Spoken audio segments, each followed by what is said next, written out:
Hello, Fin Factor fans, friends, family.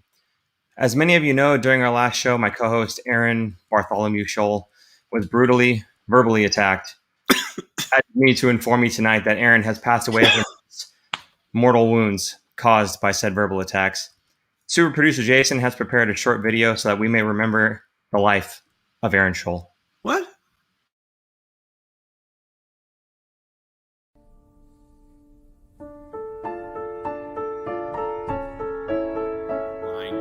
It's gonna be tough games. It's gonna be two tough games in Colorado with the altitude, and then coming back to San Jose to finish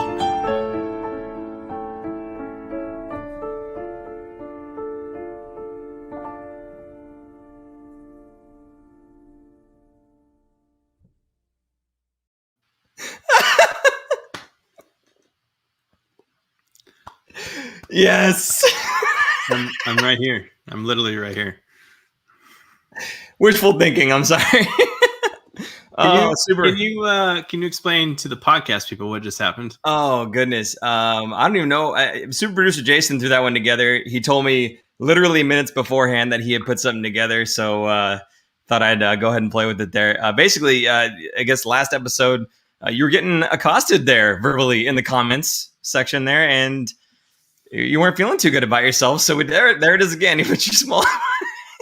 So we decided to put a little in memoriam for your feelings there. Did you enjoy it at least? People don't want to hear the truth. The truth hurts. That it does. All right. Well, thank you, super producer Jason, for that lovely video there. Fantastic. Oh man, when the Sharks are not doing well, you got to do something fun. There you go. Are you ready? Ready. I just choked on my water right before we started. That's why I was coughing. Real quick, my throat too. Before we get started, Sonic Tonic with the LOL. Hernandez. Paul needs to get a kick in the pants. Kellen Foster with an LOL. Sonic Tonic saying, "Aaron, you're great." Caretaker says, "Wanted to drink to that," or "I'll drink to that." Yeah, there you go. We got a lot of people. Noah Claxton, Aaron, we love you, but you are Max Schellerman with these takes. I don't know. Max Kellerman. Is that a guy? That's a guy. I don't know. There you go.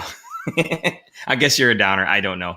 Regardless, we are done. Aaron is fine, everyone. Don't worry. He's alive and well, if that's your thing. Okay, there you go. Yeah, we're back to the big and small again. All right. Okay, let's go ahead and start talking about Sharks hockey again. They played the Colorado Avalanche 4 games in a row this past week here. It did not go super duper well. Although, Aaron, we're looking back at the last episode, and you had said that you'd be happy with, what was it, like a win out of the 4? And I think I was just happy with a good, solid effort.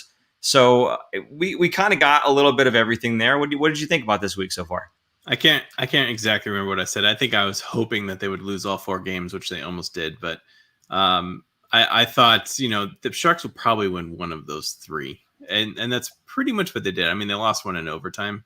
Is it overtime or shootout? I can't remember. Overtime. But the better team won in this series. And it's kind of cool to see 4 games in a row. You don't ever see that in a regular season. So think of this as, you could think of this as a mini playoff. If the Sharks would make the playoffs, they probably would have played either Colorado or Vegas.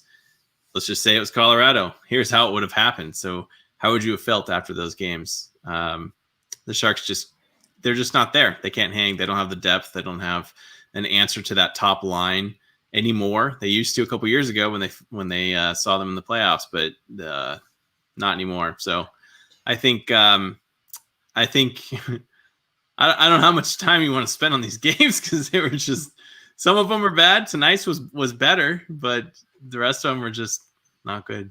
Maybe just a little bit of time. I don't know. Block you. Pushed it.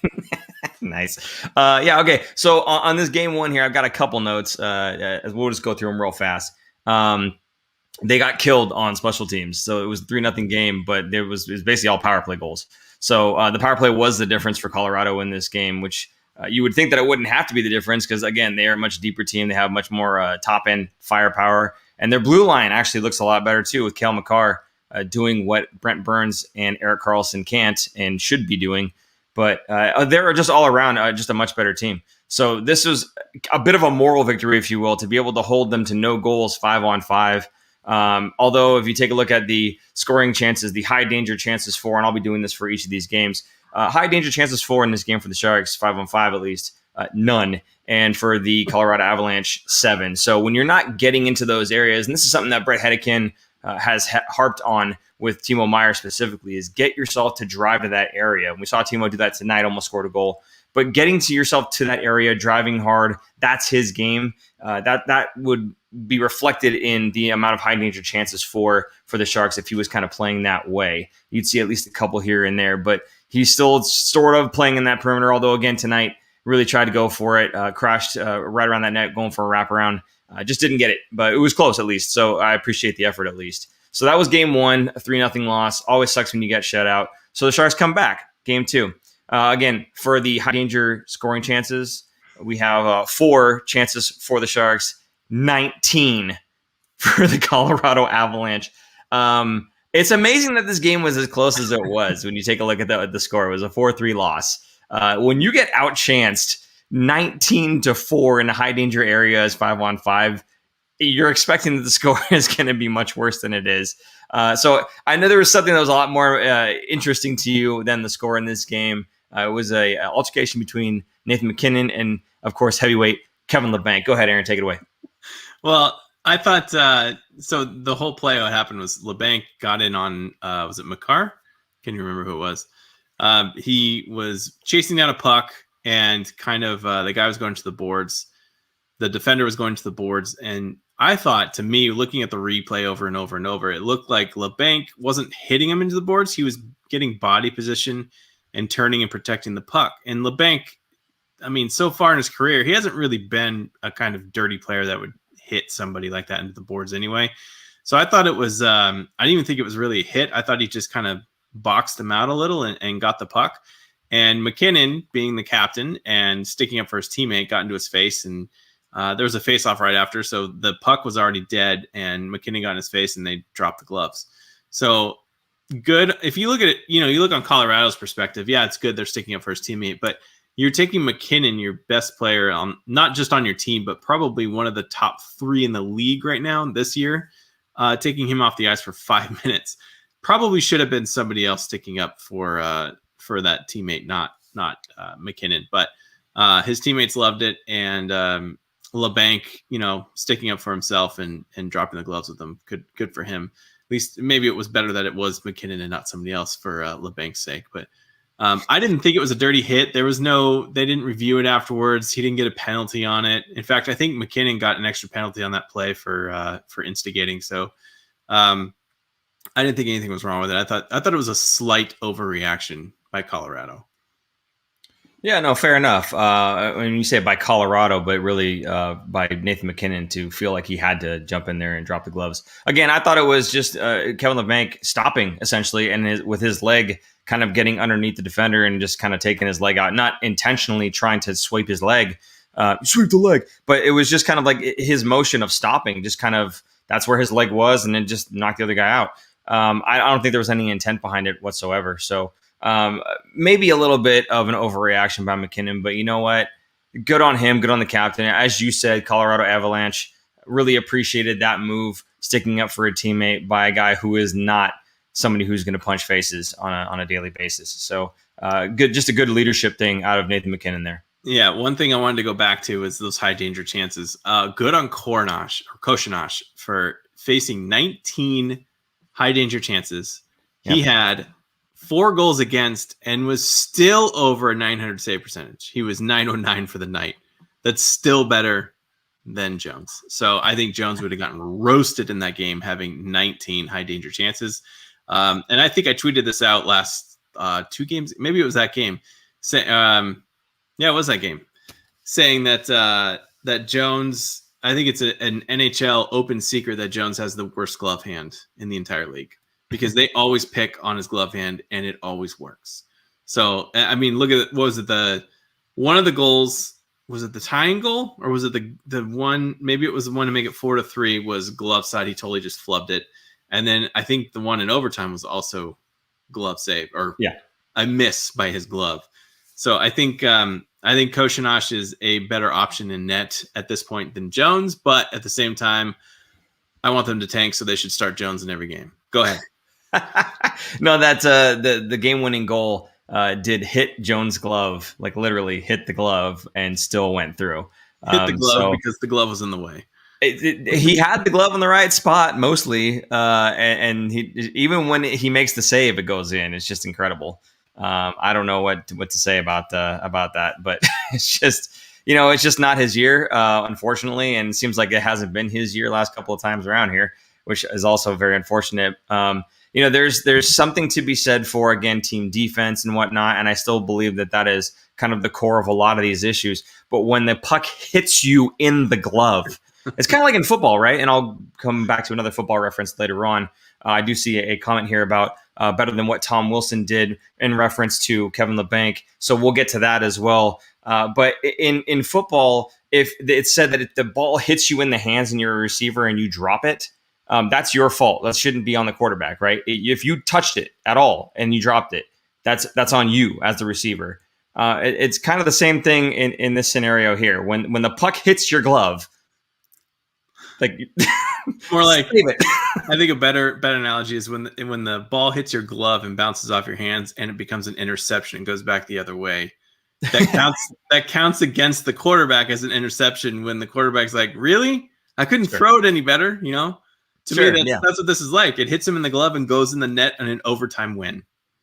Thank you for enhancing the analogy. Appreciate that. Yeah. The more you know. All right, good. As long as we're continuing on the high danger chance train here, let's go ahead and jump over to game number 3, unless you had something else to say about game number 2, which we can always go back. Nope. Game number 3 was a 5-4 overtime loss. This is the one we were just talking about. Hit the glove. Still went in, unfortunate. This one, they actually outchanced Colorado by 10-8. High danger chances for versus against. So they even 5-on-5, even when they outchance Colorado, they still don't have the polish, the finish that Colorado has, and being able to bury those shots. So I shouldn't say that necessarily because again they scored 4, so it's not like it's all bad, but it's just Colorado. You can't give them any of these chances; they're going to put it in on you. So it's just one of those things. One of those stats I wanted to look at and see how the progression went. And you can see from, in the first game it was bad. The second game was really bad. Third game, there was kind of, okay, there was a progression, right? They stepped up to the plate. They still lost. This fourth game, the game tonight, again, high danger chances. If we're just looking at that 5-on-5, 11-9. Again, they outchance the Colorado Avalanche by 2, just like they did last game at 5-on-5 at least. Only this time, they actually pick up the win. So it seems like over the course of this mini 4-game series, they actually got a little bit better when you take a look at the amount of chances, high danger chances that they had 5-on-5, and then looking at the score, the output. So it got closer and closer until they finally won. I don't know if that's a positive for you. I know that the biggest positive is going to be that Koshinash had 30 saves in this game. Again, putting up a good performance and giving the Sharks a chance to win. It's unfortunate. I think Koshinash... Wait. You're talking about tonight's game? What? Yeah. Yes. Tonight, I thought again, Koshinash to me looks sharper than Jones. I think it's really tough, man. There's only 3 games after this, and I really want the Sharks to tank. I'm sorry. Like at this point, if they win out, why? They just need to lose. So I'm glad to see the Sharks at least putting up goals. They're not getting shut out every night. They did get shut out once against the Avs, so it's not complete like blowouts. And they don't look like the games aren't that boring. At least there's some goals, right? Like even tonight, they were down 2-0 and they came back to tie it and then take the lead and win, which is exciting. But I was disappointed because I wanted Colorado to tie that game and at least maybe the Sharks only get 1 point instead of 2. But I think I even tweeted this out. Tonight, like nobody's going to remember these games at the end of the season. So they're just going to remember, like, it's not going to matter until the entry level draft or the lottery comes around. And you're like, oh man, why did the Sharks get a better chance of getting a better pick? Well, they won all these games at the very end of the season. It's terrible. So anyway, I want to bring up a couple things. First of all, Brian and Caretaker, it seems like there's a few people that are wanting to talk about the Tom Wilson situation. Guys, hang around for that. As soon as we're done with this, we're going to get straight into the Tom Wilson incident. We've got plenty of notes, things that we wanted to talk about. So hang right there. In fact, if you've got other people that you want to have a part of this conversation, hit us with that retweet. Get us out to your friends, share us, whatever it is. Get them in the chat here because we will be talking about it, and it'll probably be, I don't know, we got like another topic or two to go, and then we'll hit the Tom Wilson stuff. Okay, so just wanted to let you guys know that so that you know that we will be addressing it. We're just not touching on it right now. We will in just a little bit here. And of course, if you are enjoying the show, I think Super Producer Jason had put it down there before. We do have Super Chat available. We can answer your question. If you go ahead and put it out there, we'll definitely get to it. If you do same thing with Venmo, at the Fin Factory, you can put a question in Venmo. I believe Super Producer Jason's on top of that one. So if we happen to get something and you have a question in there, we can go ahead and address it as well. So please feel free to support the show, and we'll go ahead and read off your question live here on the air. So there you go. Okay, Aaron, we're done with talking about Hertl had 2 goals tonight's game. A nice bounce back for him, I think. There's been a lot of talk about him maybe not playing up to snuff over the course of the season. I know you responded to something on Twitter just like minutes ago about Hertl maybe being a little disappointing this season. Seems you didn't agree with him, though. But Hertl did pick up 2 goals tonight. What do you think about Hertl so far? Maybe in just a short stretch. What do you think about his game?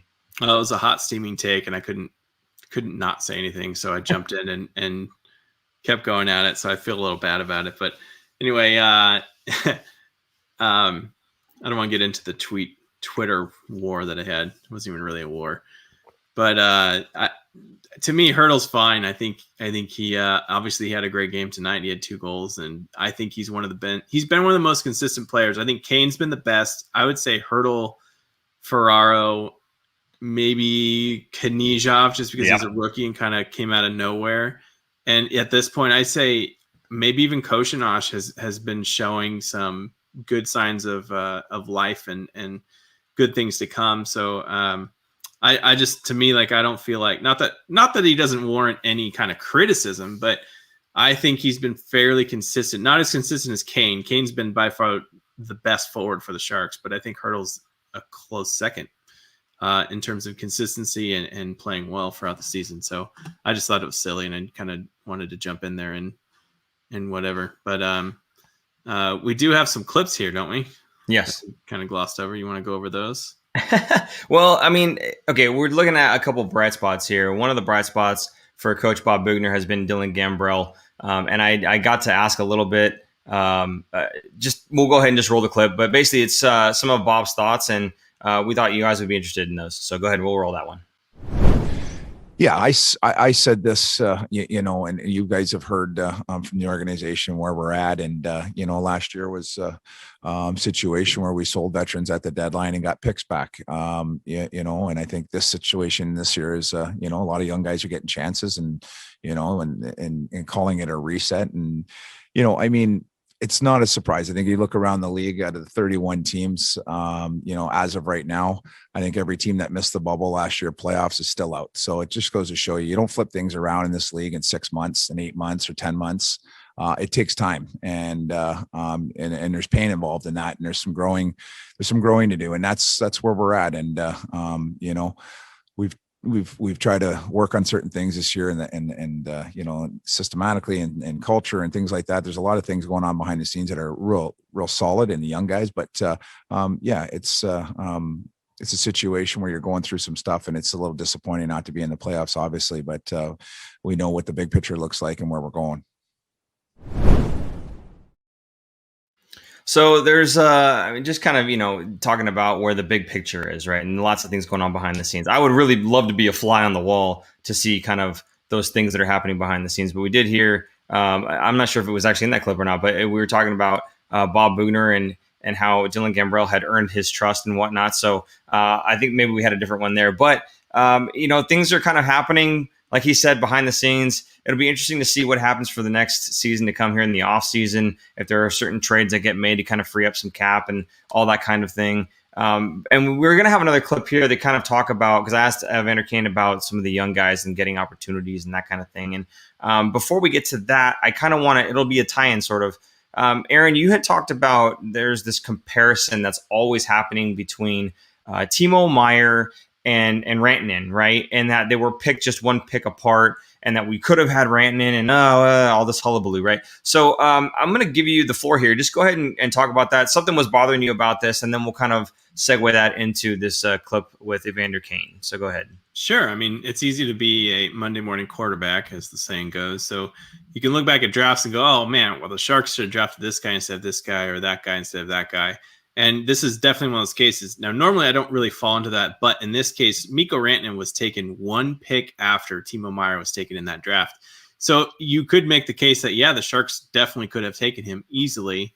Who knows if they were looking at them. But at the same time, it's not just the player. It's kind of nurture versus nature thing. So part of it is, yes, skill wise and pedigree and everything else. Some players are gonna be better than others, but look at Mikko Rantanen's case. Who's he playing with? Who are his line mates? Who's been consistent line mates for years now? It's been Gabriel Landeskog, the captain, and Nathan MacKinnon, arguably one of the best players right now in the entire league. You could plug Paul in on that line and he would score 40 assists, like easily. So yeah, Rantanen has better teammates than Timo Meier, better line mates than Timo Meier, and has consistently. Now imagine, let's say the Sharks did take Rantanen instead of Timo Meier. Now Timo Meier develops at Colorado, plays on that line, he becomes a beast, he's scoring like crazy. Now Sharks fans will be like, well, why didn't they draft Timo Meier instead of Mikko Rantanen? Like, Mikko Rantanen is the smaller guy, and Timo Meier's this beast, and he's destroying people and scoring all kinds of goals. The Sharks could have had him. So it goes both ways. It's not just like, you can't just flip the script and be like, oh, Mikko Rantanen would have been the exact same player, scoring the exact same amount of points on the Sharks team as he would have on Colorado. So it kind of irks me a little bit, I guess. Like, yeah, Paul said 50 assists, 50 secondary assists, and no goals. That's what Paul would score on that line.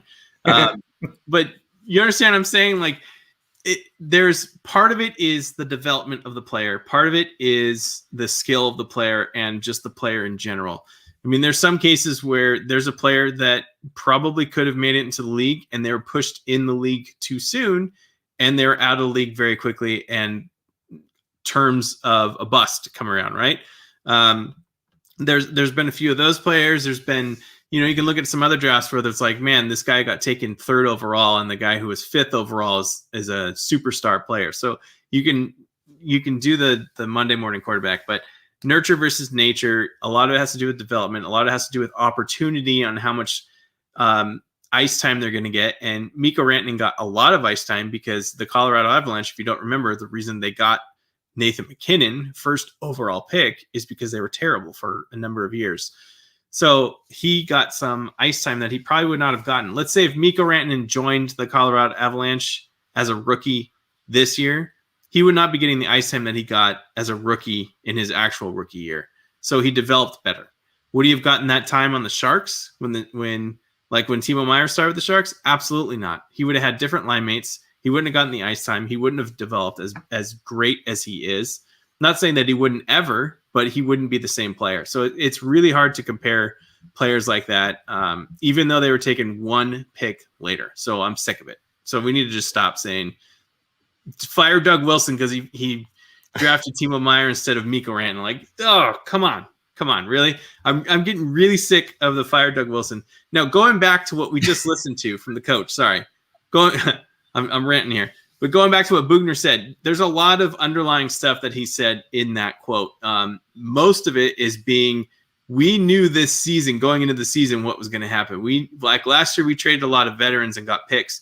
This year, we kind of wanted to see what the young guys could do, see where they stick, and see how well the team is. Yeah, thanks, caretaker. Preach, Aaron. To me, that means Doug Wilson and company, Hassel-Plattner, everybody was on board saying this is going to be a throwaway year. Not a throwaway year. I still believe that they wanted to see what they had with a lot of their younger players. If the Sharks made the playoffs, great. They're going to ride it out, and maybe they would have bought some veterans or some other players at the deadline. But if they weren't, then it's almost like it's a short season. It's 56 games. There's not going to be a lot of people in the crowd, so they're not going to be booed off the ice. They could see what they got. It's like a big, huge development year. It's going to be a lot of almost like a long tryout for next season. and maybe move some of those pieces in the offseason that don't work out well, like Timo Meier, like Kevin LeBanc, like all these other guys that you're seeing when stuff hits the fan, you see who can get through it and who can't. And that's what I think this season was like. And they knew it. Yeah, no, I think guys who could use a change of scenery, just like you said, Timo and Kevin, I think maybe it's just not working out here. It's not to say that they're bad players. They were picked that high for a reason in Timo's case. Obviously, Kevin picked much later, but Kevin was given the contract that he was given for a reason. He's got a high level of skill. Perhaps it's just not coming to fruition for the Sharks. Maybe somewhere else it would shine a little bit more, but as of right now, yeah, Kevin LeBanc's play is disappointing, and that's the right word for it, because he is better than this. He is a better player than this. Therefore, we are disappointed with what we're seeing so far. If he was not like, if it was, this was no offense to Steph Nason, but if this was Steph Nason we're talking about, we're not as disappointed in his play because there's no expectation there, right? That expectation of goal scoring and offensive drive isn't quite there for a Steph Nason. It is for a Kevin LeBanc. It is for a Timo Meier. So I know I'm with you there. I think they're not bad players, and you don't try to trade bad players unless you're doing something funky with cap space and taking a bad contract back, whatever else. But you don't trade bad players because nobody wants a bad player. If they were bad, nobody would want to have them on their team. So if you're able to trade a Kevin LeBanc, it's because he's still good, and it's because they think that they could fit him into their system. If you're able to do that with a Timo Meier, same thing. He's not a bad player. It's just not working out here for whatever reason. So we'll have to see. We'll have to see next season where this kind of goes. I will say this, though, like the Phoenix from the ashes, Aaron, you have resurrected and gotten some good comments going on here. Caretaker, like you said, preach, Aaron. Kellen Foster, give this man a loudspeaker and a Bible. This is an NHL sermon. Seems like the people are liking you today. I'm afraid they're going to turn on me. So I'm going to go ahead and just play this clip as fast as I can before they figure out that they need to jump on my back. Okay, this one here, Kane, I got to ask him a little bit about I asked him a question. He talked about some of the guys getting a shot. So we'll go ahead and just roll that for you right now. Hey, Vander. How are spirits in the locker room considering Bob's comments earlier about these games being a showcase for who should be back next season? Yeah, I mean, I think, as a young guy, you want to, especially with the way we're managing, 25, 26 different forwards. Guys are in and out of the lineup all the time. You want to try to cement yourself as a regular, and that compete level and that battle level, I think is what coaches are looking for, and veteran guys are looking for, and doing that on a consistent basis. And when you do that, the skill will come out at the end of the day. And I think it's been a great opportunity for these young guys to showcase themselves, and that seems like the direction that the organization wants to go in these last couple of games. So I guess we'll see how it pays off going into the next season.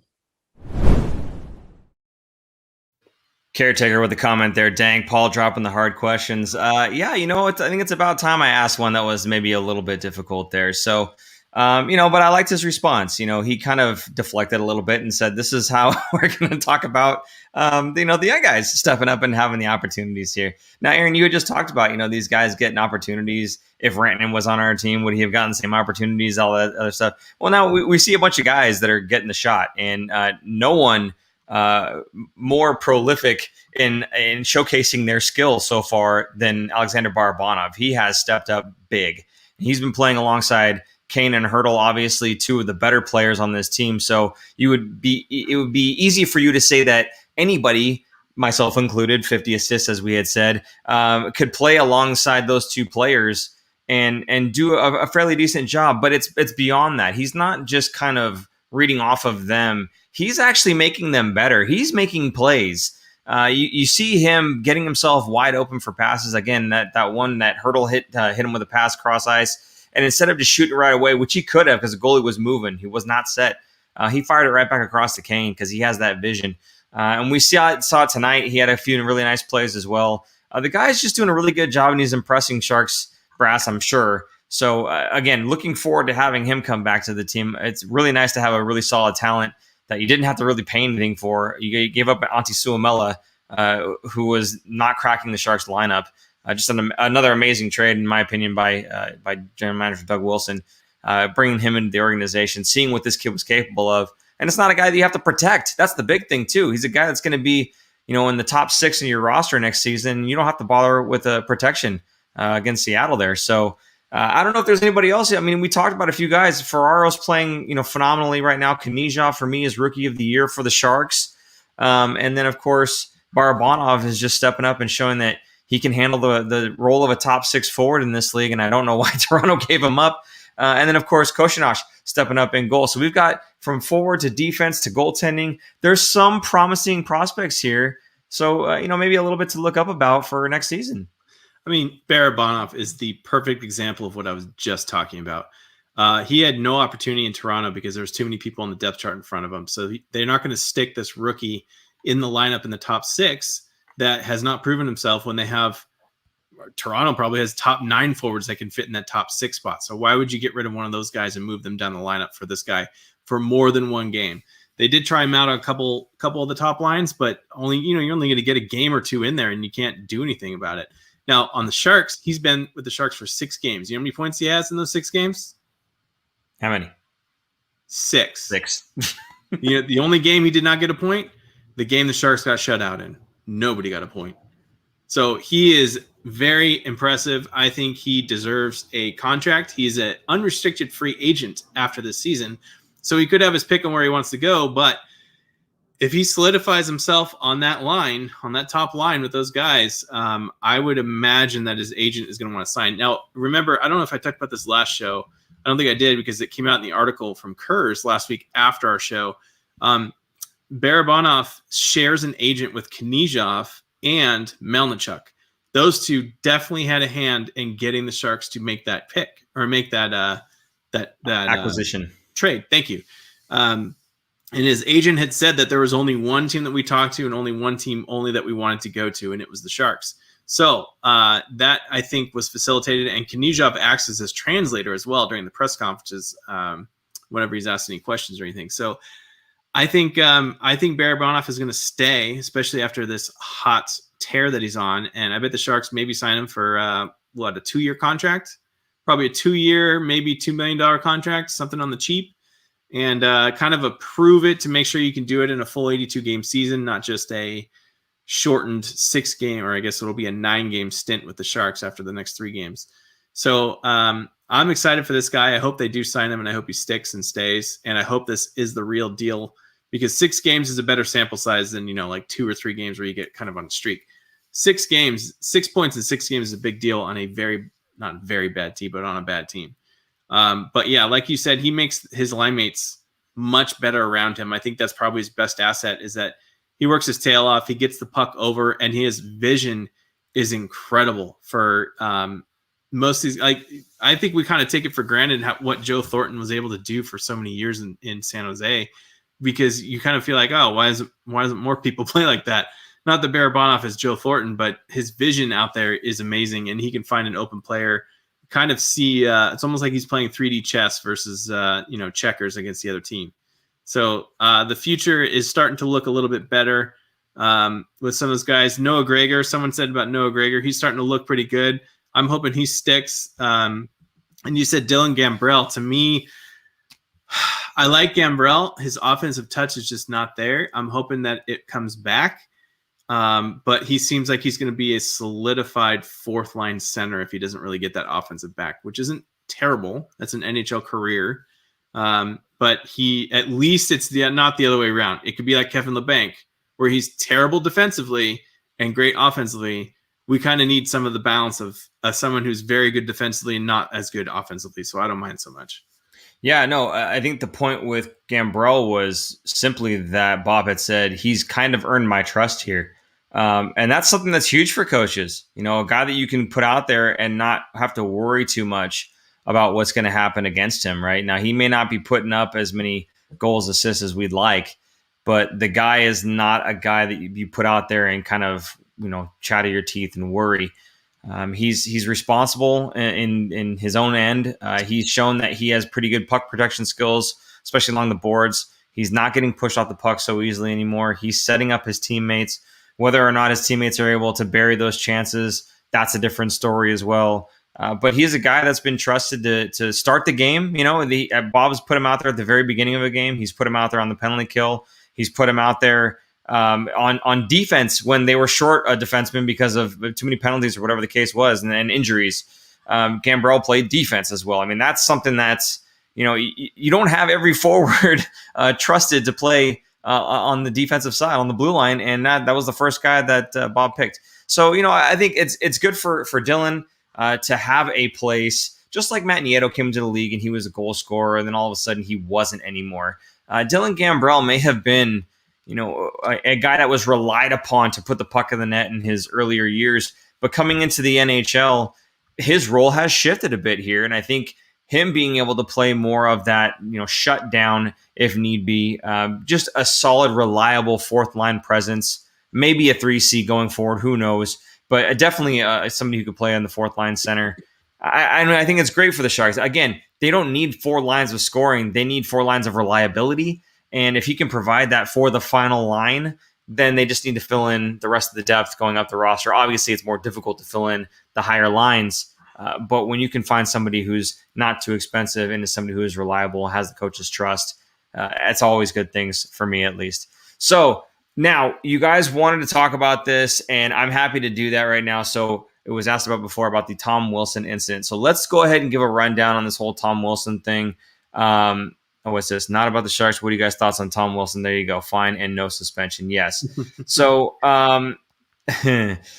okay. The whole thing with Tom Wilson, let's just explain what happened first of all, okay? There was a bit of a scrum in front of the net for the Washington Capitals net, okay? Buchnevich gets in there, and he kind of is not really banging away, but he's trying to get the puck, what he thinks is a loose puck, past the goalie, and so he's kind of whacking a little bit there. Tom Wilson comes in and basically gets Buchnevich down on the ice. He's got his stick underneath Buchnevich's, that's a hard word to say, underneath his neck. Okay, so the stick is like this under his neck, and he's kind of laying down the ice, so there's pressure on his neck coming up from the stick. Then you see him kind of give this little, I don't know if it's like a rabbit punch, but it just gives him this little punch in the back of the head, which, again, there's a stick there, so when you get hit with it's just not good things. On top of the fact that it's just hitting a guy in the back of the head who's prone on the ice, is not defending and not able to defend himself, not trying to fight you. There's no reason to be doing that whatsoever. It's just another Tom Wilson thing to do. So that whole thing, that was the beginning of it, right? Then you've got this kind of scrum that ensues after that because people are kind of jumping on him, trying to get him off of Buchnevich. Somehow in this scrum, Panarin ends up jumping on his back. Then they disappear in the scrum again. And then you see, the next time you see Panarin, he's being grabbed by Tom Wilson and ragdolled down to the ice where he hits, I think, the left side of his head, or maybe right side, hits his head, whatever, on the ice because he has no helmet on. The helmet popped off during the whole melee.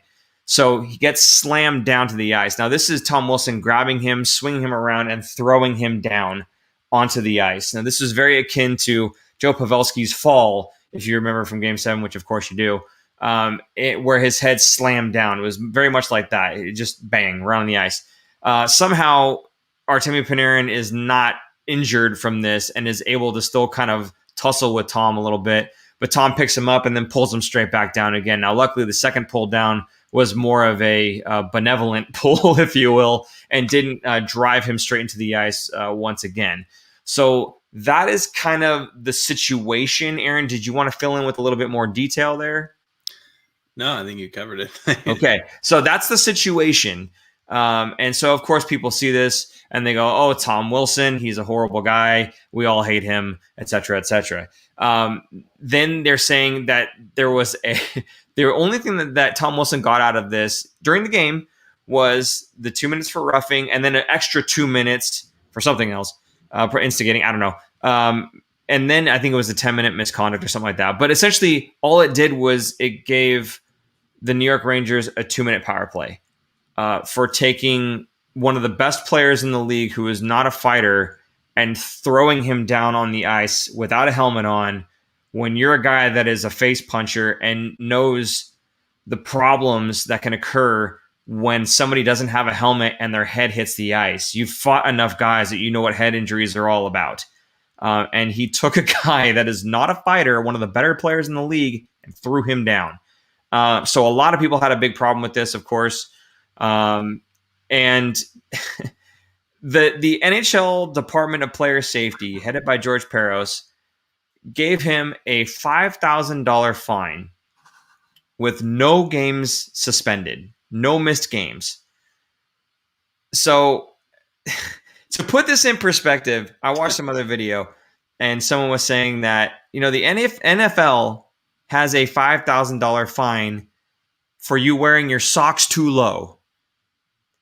So you compare that. I understand there's money differences, how much they get paid. I get that. But there's a $5,000 fine for wearing your socks too low, and the NHL gives a $5,000 fine for nearly killing a guy.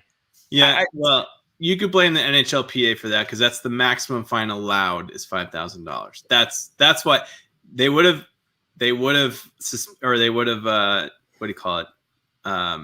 fined him for more, but that's the maximum allowed. I'm not agreeing with it, but that's why the $5,000. That's where the $5,000 comes from. It's the maximum allowed by the NHLPA, the Players Association. But it shouldn't end there. That's the maximum allowed by the NHLPA. Fine. Department of Player Safety needed to suspend him for at least a couple of games. Okay, this guy has had 20 game suspension before that got knocked down to 14. He's been 4-game suspension here, another 4-game suspension there. The guy's been suspended plenty of times. He's a repeat offender, and for him to do something like this, it wasn't even during the play.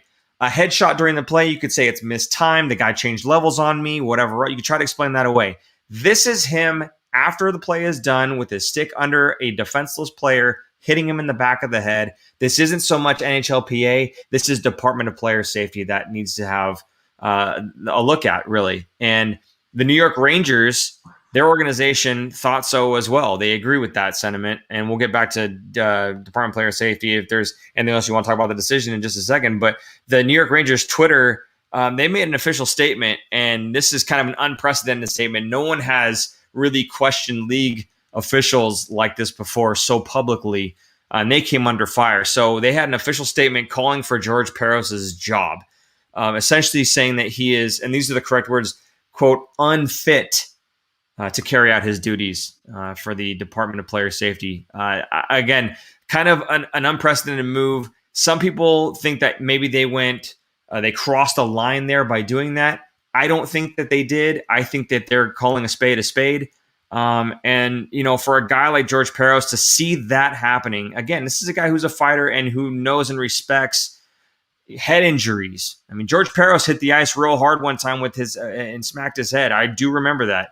So for him to look at this and go, yeah, no big deal, $5,000 fine. That's a huge problem.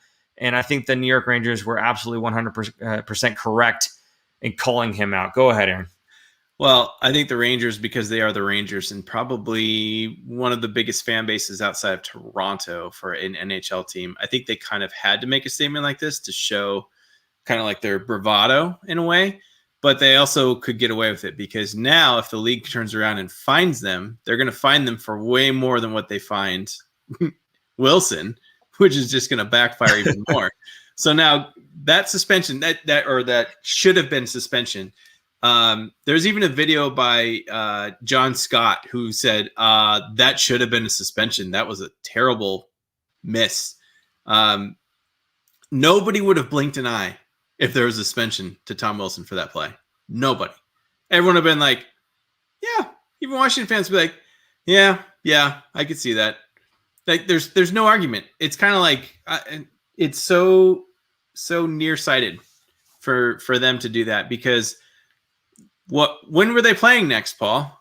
Yeah, no, today. And I'll tell you what, I tuned in for that game when I normally would not have. So this is one of those things that, and maybe it worked on me. I don't care. I wanted to see the response. I really wanted to see the response of the New York Rangers. And I remember the coach had said, we are happy with the way that we're going to respond. And that was yesterday. And to be able to see them tonight, and we'll get into that in just a second here, but to be able to see that come to fruition tonight, That's kind of one of these culture things that I think, Bob Bugner would be maybe proud of, is that we stick up for our teammates. And even though it's the next game, and even though it wasn't necessarily all fights with Tom Wilson, the New York Rangers were not going to put up with that. And they're just going to let everybody, almost everybody on the Washington Capitals know, you're not going to take liberties with our guys and just skate away with it. We're going to have something to say about it. Let's go back to what you had said about Doug Wilson. He made comments back in, I think, 2013? I can't remember now, about not being happy with Department of Player Safety coming to the defense of Raffi Torres. There was a bad hit or something to the case that Raffi had, and Wilson basically called out Department of Player Safety saying, we disagree with this. And he got fined, and it was much more benevolent, much more benign, if you will, than what the New York Rangers put out. And he was fined $100,000 for saying that, publicly. So this was like a body slam compared to a slap. The two Twitter messages between the Rangers and Doug Wilson. There you go. There's the article right there. Yeah, Sharks fined $100,000 for GM Doug Wilson's comments about Raffi Torres during the Shanaban days. And that, Jarrett Stoll. I remember that game. I was at that game. That was so bad, such a bad hit. Anyway. So anyway, Wilson basically gets fined. You expect that the Rangers are going to get absolutely obliterated for this, but we'll see, kind of, because nothing really has happened yet. I mean, a little bit has, and we'll talk about that in just a second. But as far as coming from the league, we haven't seen any sort of discipline. Now, the owner of the New York Rangers, James Dolan, came out and said that he was firing President John Davidson and GM Jeff Gorton, to which immediately people were saying the Sharks should get Jeff Gorton. Every time I say that name, I think of racing, by the way. But no, I mean, I guess he was supposedly already unhappy with the direction that the club was going anyway. But the timing, come on. Yeah. There's something else going on, so they could slide it under the radar. Yeah. For such a high-profile team as the Rangers. I kind of feel like this is almost the aftermath. Not that the NHL is going to get back at the Rangers for having said that. I feel like this is the aftermath. That the owner... You would think, though, that the owner would be on board with any sort of public message like that, that the New York Brass would put out. The owner would be on board before it goes out, but he allows them to send this message and then immediately fires them. I'm sorry, that just seems a little too coincidental. Well, it could have been, maybe it was in the works that they were going to be gone, and this is a perfect opportunity so they could say what they wanted to say, fire them, and then they can't get fined. Sure. And you know what? I like that explanation better, so we'll go with that. But it's just, to me, yeah. Let's go back to the response here that the Rangers had, right? Yes. They had 6 first-period fights in the game tonight. And they had 6 fights in the first 5 minutes of the game. You know what's scary? That set a record in the NHL. Do you know how bad games were in the 80s? Where there were line brawls? They were never this bad. This is how bad this game was. And why? Because he was not suspended. And what happened after the first period? Do you know? What? Tom Wilson did not return because of an upper body injury. Yep. Are you kidding me? Washington suspended him because the league wouldn't do it.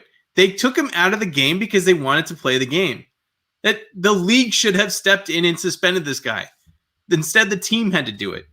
It's ridiculous. It's absolutely ridiculous. Wow. Okay, so you think the Capitals suspended him themselves? So then why dress him for this game? What? Because they're like, it'll be a fight or two. No, this was a ridiculous. They weren't going to stop coming after him. They weren't the whole game. So they said, you know what? It's worthless. He's upper body injury. We're going to pull him out. Let's play this game. Maybe we can get some points out of it. And at least save Wilson or somebody else from getting hurt because there's so many fights. Yeah. So they had to suspend him on their own. That's what Aaron thinks happened. I don't know. I think he was just tired of fighting and they pull him out. Will he be back next game? Tom Wilson? Yeah. Is it against the Rangers? I don't know. If it's against the Rangers, no. Okay, there you go. You heard it here, folks. Oh, wait a minute. We got something else. Capitals, Rangers, Brady. Yep, six fights. Wilson exits with an injury. I don't know. I don't think he was injured. I think they just wanted him out of there. I think I'm with Aaron with that one. I don't know if they're suspending him, but I think they just wanted him out of that game. So there you go. So there was a line brawl, like we said. 3 fights right off the hop. Puck dropped. 1 second in, 3 fights. Smith jumps Wilson. As soon as just Wilson jumps on the ice, it's just Smith goes right after him. Beeline. Boom. Gets into a fight there. Held his own against a superior fighter. There were 2 more fights. There's, like you said, 72 minutes worth of penalties. I think the game ended with 127 penalty minutes, something like that. It was just absolutely ridiculous, the amount of penalty minutes in this game. Just nuts. There you go. And I know you got here, any PR is good PR. I don't know. What do you do you believe that? Do you think that this is just good for the league, seeing the amount of retribution that was in this game? Obviously, I tuned in, so other people I'm sure did. Do you think this was good for the league? There you go. Did you tune into a game that you would not have tuned into beforehand because you knew something was going to happen? Any PR is good PR for the league. Not saying it was good circumstances, but it gets the NHL into talking points on talk radio. It gets it onto people's radar. It gets people to go, ooh, I got to tune into this Rangers game. And it's a Rangers game, Rangers versus Capitals. So Rangers, being one of the original 6, is going to have a lot more following than if it was a Arizona and Nashville game. Nobody's going to tune into that. Because it was a Rangers game? Absolutely. People will be like, oh, my grandpappy was a Rangers fan, so I'm a Rangers fan. So they're going to want to tune into it. So, yeah, absolutely. I think this PR was great. It was maybe that's why the league did it.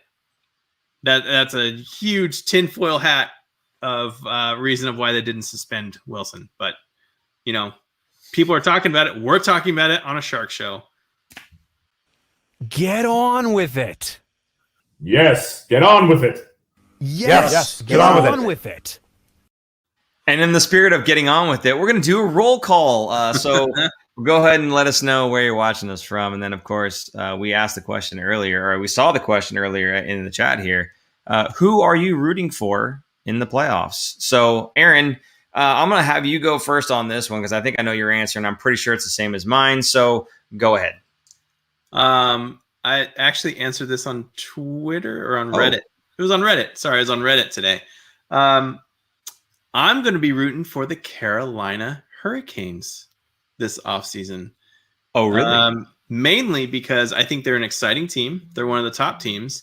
And to me, going back to an earlier thing that we kind of glossed over here, is the league is a copycat league, meaning that whatever team wins the cup, every team looks at that team and goes, ooh, we need to do what they did because we're going to win a cup. Carolina plays an exciting game. They have young players. They use a lot of speed. They score a decent amount of goals. They're one of the top 5 in goals scored. They have good defense. They're just a very good overall team. And I think they are kind of a almost sleeper pick. I mean, they're kind of, I can't even say they're a sleeper at this point, but I think I'm kind of rooting for Carolina because they're exciting and fun to watch. How about you? I'm guessing I know what you're going to say. Okay, I want you to guess for who I'm going to say. I'm going to say Toronto. Yes, absolutely. 100% Toronto. It has nothing to do with their legacy of losing. It has nothing to do with anybody other than Joe Thornton. I want Joe Thornton's name on that cup. The guy deserves it 100%. So I need to root for Toronto, whether it's good for the ego or whatever the case is. And again, it's great for the record books that they haven't won in such a long time and everything else. We get to point and laugh. Wonderful. Joe Thornton needs to have his name on that cup. And if it's with Toronto, fine. I would be very conflicted if it was with, the LA Kings or Vegas Golden Knights. I would be very conflicted, but Joe Thornton's name needs to be on that cup. So I'm rooting for him. I hope they go all the way. Because again, Jumbo deserves it. So there you go. Let's see. We've got a few. I'm sorry, what? Matt's comment here, which is already up there. It says, whoever plays the least because the first round exit streak needs to stay alive. I'm with you. I think that streak of not making it to the cup finals since their last cup win in 1960, who cares, needs to stay alive and just get extended another 50 years because that makes me feel better as a Sharks fan that the Sharks at least have not gone that long without a cup. Matt, you're dead to me. Garth there was saying Florida Panthers. My goodness. Okay. Hey, Florida's good, man. They are also another top team in the East. Well, how bad were they for the longest time, right? I mean, again, this is a thing that teams go through.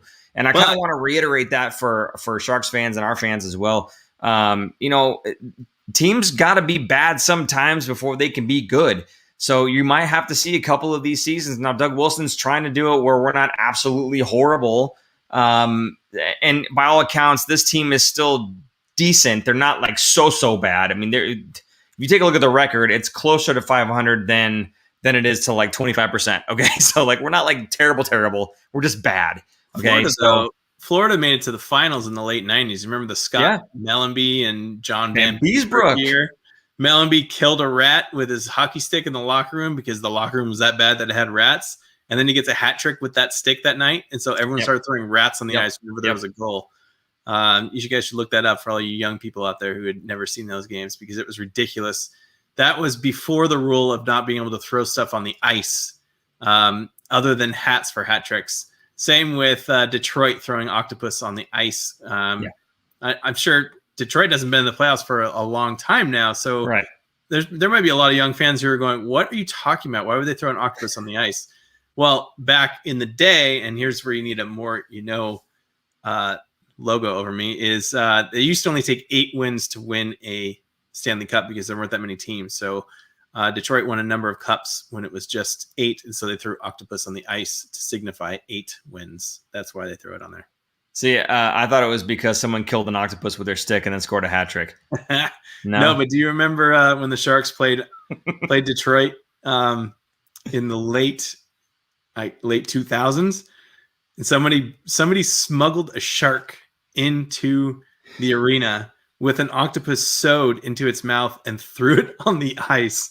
That's another thing you guys should Google and look up. That was insane. The guy, there was a whole story about it too, where he had garbage bags and it was tied to his leg and his pants, and walked in and snuck it in through security and everything, because that's not easy to get a shark into the arena and throw it on the ice. And that thing must have smelled bad, man. He probably needed a couple showers after that for days to get that smell out of him.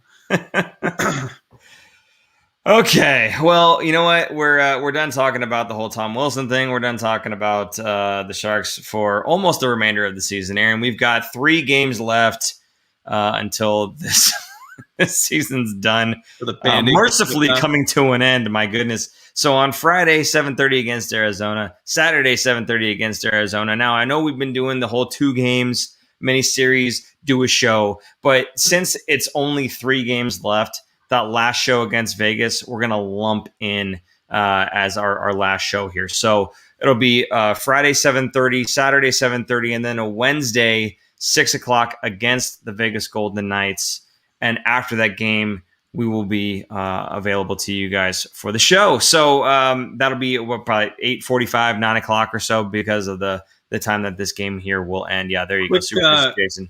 Quick question for the group here. How many of you are going to be going to that game, that Vegas game, that season ender, or any of these games, the next 3 games? Because there's only so many people out in the tank. Just curious if any of our fans are going to be going. Go ahead. Okay. Anthony Sanchez saying 0-3 the last 3 games. Aaron hopes so. Absolutely. 3 L in a row from Lundy. Lundy agrees with you. He says, yeah, let's let's do it. At least our tank season is a short one. Grateful for that. You know what, Matt? You're back alive for me, buddy. That is some good perspective right there. If you're going to be bad, you may as well be bad for a short season. No, I know you said it too, Aaron. Relax. I've saying it all year. Yeah. I know, but I want to give him some props too. You can't just take all the glory for yourself. You got to give some to the comment section, Aaron. That's why you died last episode. Okay. So, all right. Can the Sharks spoil first place in the division for Vegas? I don't think so, Kellen.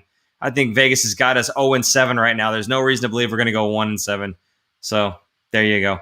Okay, guys, I think we're done. We've wrapped this show up. We got one more show for the end of the hockey season here. Again, Wednesday, so next week, Wednesday, about 8:45, 9 o'clock. Go ahead and show up for that. If you are not subscribed to the show, please feel free to hit that subscribe button, hit that notification bell so you guys know when we do go live. We don't hit you with a bunch of garbage and a bunch of junk. If we did, we would go on the Arizona and then on VGK as well. There's no need. We can do it all in one show, okay? So that's what we're going to do. We're going to save your inbox the extra messages. So, again, hit us with that subscribe, and you'll know when we're going live for you. And then, of course, share us, retweet us, get your friends in the comment section over there so that we can have this nice, fun conversation. It's always more fun when the chat's flowing and it gets Aaron's eyes spinning, which is always fun to look at as well. So with that, Aaron, anything else you want to add here? Nope. Let's rip the Band-Aid off. Okay. Oh, Kellen, one last thing here says, do you guys do a draft show? Aaron, do you think we're going to do a draft show?